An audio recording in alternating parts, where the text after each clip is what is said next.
Hello everyone, this is Dr. Horowitz, here to welcome you to our next module in the course, Public Relations.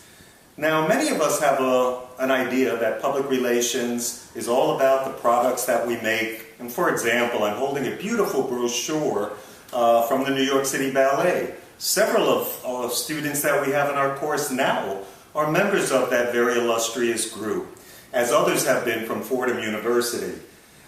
Now, I'm also sitting in a lovely room next to a fireplace, and it's not an accident. I'm using it to emphasize that once upon a time, we certainly didn't have the kind of technology, including social media, that we are very fond of today and can be very effective when we are communicating with other individuals.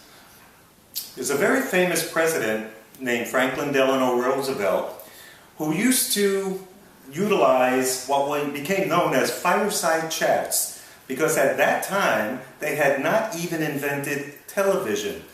So the president needed a forum in which to communicate to the American people. The best technology available at that time was, believe it or not, radio. And Franklin Roosevelt used to gather himself casually around a fireplace in front of a microphone and communicate and hopefully inspire the American people. Now, by the time this video has been completed, chances are there'll be 9 more applications invented for what we call today the internet. So the point that we really want to adhere to is that while technology changes all the time, the fundamental principles of communication upon which public relations depend never change. They're timeless, they're forever. And that is the skill and knowledge which I would like to impart to you throughout this course. Yes, we all have a sense that we want to get engaged with graphics and technology and television and so forth, but that is not the heart and soul of the public relations process. The public relations specialist must be a communication specialist first and foremost, as must the leader in any organization. If you ask a leader what the most vital skill they possess, invariably 100% will respond communication. And in order to understand communication, we need to take a very close look at the actual process, the science of communication, if you will. Now, I won't be going into that during this introduction. You'll be reading about that in your textbook, The Message Maker, in depth.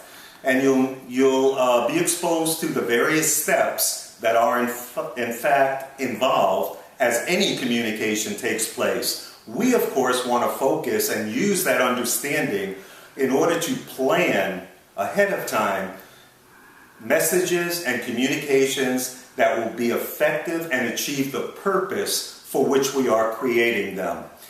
What I'd like to emphasize to you now, before you even engage in this module, is 2 or 3 major concepts that underlie what I call effective communication.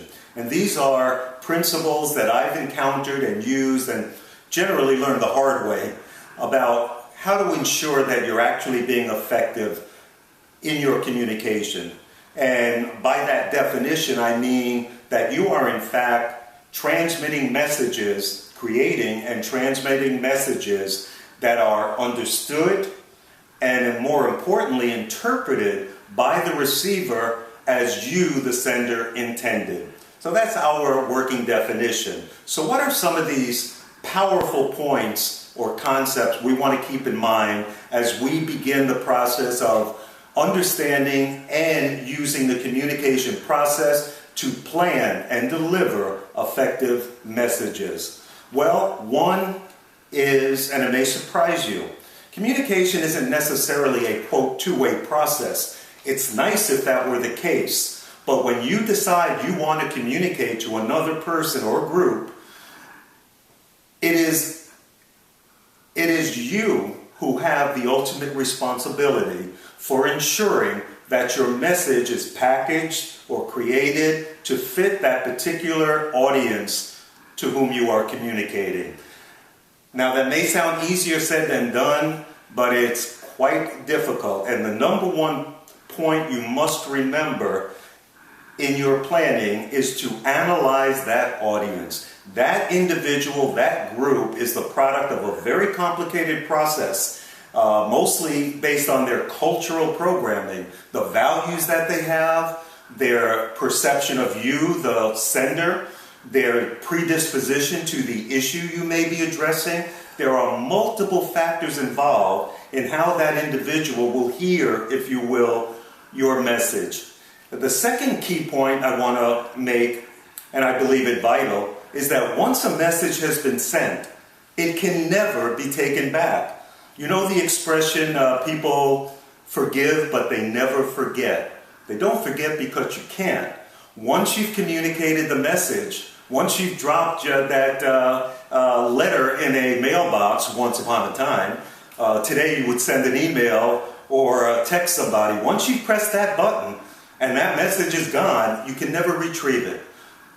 Therefore, it's vital that you get it right the first time, if in fact that message is an important one. So we want to look at that. And the third and vital message to remember at all times is that you as a communicator may very often be communicating messages that are difficult for the receiver to hear. If you're a manager and you need to reprimand an employee, for example, they may very easily hear that in a defensive manner. And we'll see later on in some of our modules some of the strategies that we'll need to use to ensure that we are not in fact inviting what I call defensive behavior.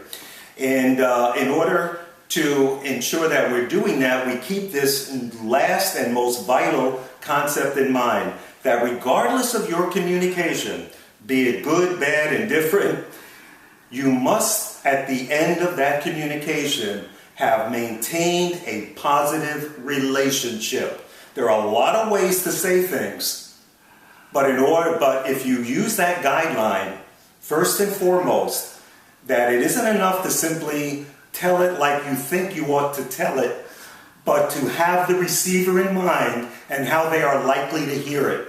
So at the end of the day, they must feel that the relationship is intact. These skills and strategies we'll be learning are designed for you to interact with people who are valuable to you. An employee is a valuable employee.